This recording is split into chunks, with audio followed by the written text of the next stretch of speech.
Hey everybody, it's Armand. So today we're going to be taking apart my 2AZ FE that came out of my RAV4 over here. I picked up a 2004 RAV4 four-wheel drive off of a customer. They overheated their motor and they wanted to just get rid of it. So I picked it up for a pretty decent deal and I'm going to be rebuilding the motor, and that's kind of it. I'm going to do a video of the teardown of everything, and I'm just going to inspect all the parts. This motor has 238,000 miles on it. The whole car does. And we're going to see how everything looks. I mean, it still ran and drove even after the overheating. It wouldn't drive for very long without consuming too much coolant. I'll post the video of us draining all of the fluids out of it, because when we drained the coolant it was fine, but when we drained the oil it was milkshake. We're also going to be servicing everything else in the car while we're at it. We're just going to take care of the diff fluids, the transmission fluid, and I'm also going to be attempting to do an aftermarket exhaust system. There are no direct bolt-ons for this car. However, what I did is I did some cross research of part numbers. This exhaust manifold is actually the same for the 2004-2005 Scion TC, and I managed to pick one up off of eBay for $98 shipped to me. We're going to be installing that on here after I get it ceramic coated, and of course after the motor gets rebuilt. So typically with these 2AZ FEs is that when you overheat them, they pull the studs out of the head, or the head studs get pulled out of the block. So we'll be inspecting that and seeing if we can visually see the evidence of that happening. And then the machine shop will do inserts into the block, and hopefully it'll never happen again in my care. I have also managed to source a thicker radiator, so there isn't really an upgraded radiator. However, the radiator that's in the car, if I remember correctly, is a 5/8 thick core, and I managed to find myself a 3/4 inch core. I may have my figures wrong. It may have been a 3/4 inch core, and I found a 1 inch core. But either way, it was the next size up that I found for a replacement by Koyo. So that'll improve the cooling. Either way, we're gonna start tearing this guy down. Draining the diff oil looks pretty normal. Draining the oil, that's no bueno. But that's why it's out for a rebuild.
Okay, ladies and gentlemen, so we've come to this part. I went ahead and I cut out of this because I thought I was at a stopping point and I couldn't move forward. But so I am drilling out 5 of the head bolts because they immediately stripped. The moment I hit them with the impact, they just spun. It ruined the star inside of the hole. So what I'm doing is I have these fancy bits. They are pilot tipped, and I already got 2 of these to break loose, but I wanted to catch this on camera. So I'm just drilling down into them. This is approximately the size of the hole that I'm going into. So I've already got 2 of these done. Let's go ahead and snap the rest of them. So when I finally drill through just the head, it'll snap and it makes this fantastic popping noise.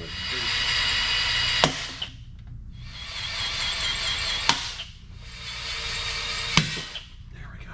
All right, so we've got all those out. That was a 7/16 drill bit. Like I said, it was one of those fancy piloting styles. So now actually we should just be able to remove the head, and then we can inspect each of the bores and see, or actually each of the bores where the bolts go. That way we can see if they're viable, because according to the TSB or any of the Toyota information, it says you do not do thread repair on the last 2 or the first 2 cylinders, or on the last 2 head studs, head bolts. So we're unable to do those, and if they are damaged, then you just get a new block. You know, that would really suck. Well, let's see. Okay, I need a place to set this block down. So let me put a little space over here on my table.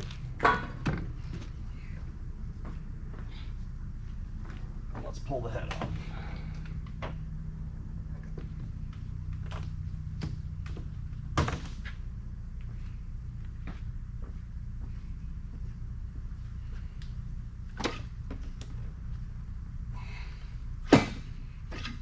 There we are. Okay, just gonna set that down there. So you can definitely see here where all of the head gasket sealer was put into this motor. Looks terrible. Let's get the camera down and take a better look at that.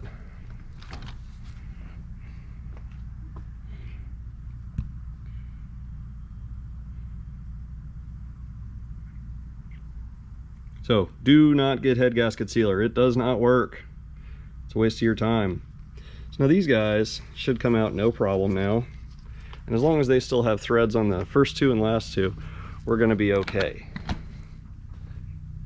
I will be ordering an ARP hardware to take care of this. Oh, it looks like that one's actually bound up.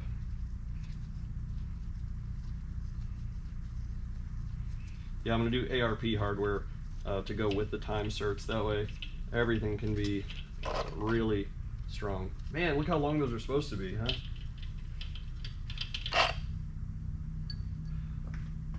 So some of the ones I pulled out were that long. Some of the ones are that long. Let's get these out of here. We'll also pull off the actual head gasket.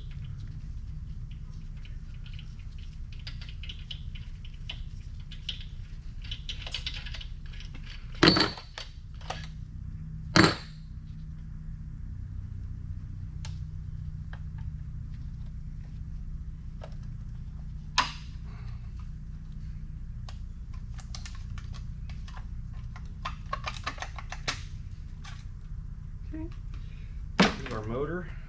The pistons actually look really great, which actually it could be partially because it was consuming coolant, so it cleaned off the pistons. The bores look really nice. We still have a nice crosshatch in there.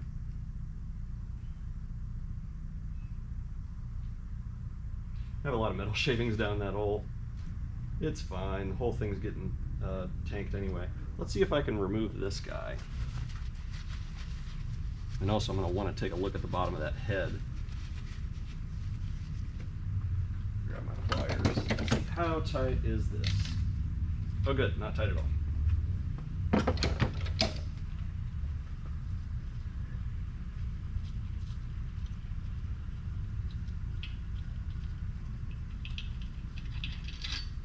Here we go. Ta-da, we got them all out. Well, that's good.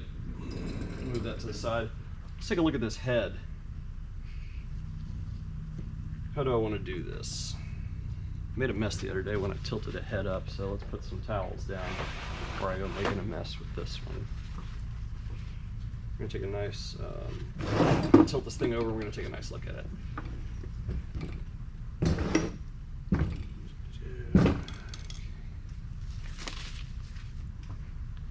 Come here, camera. Oh goodness, look at that. It filled that passage entirely. See, you don't want to use this stuff. It'll just block passages. That's not good. We're trying to stop the engine from overheating.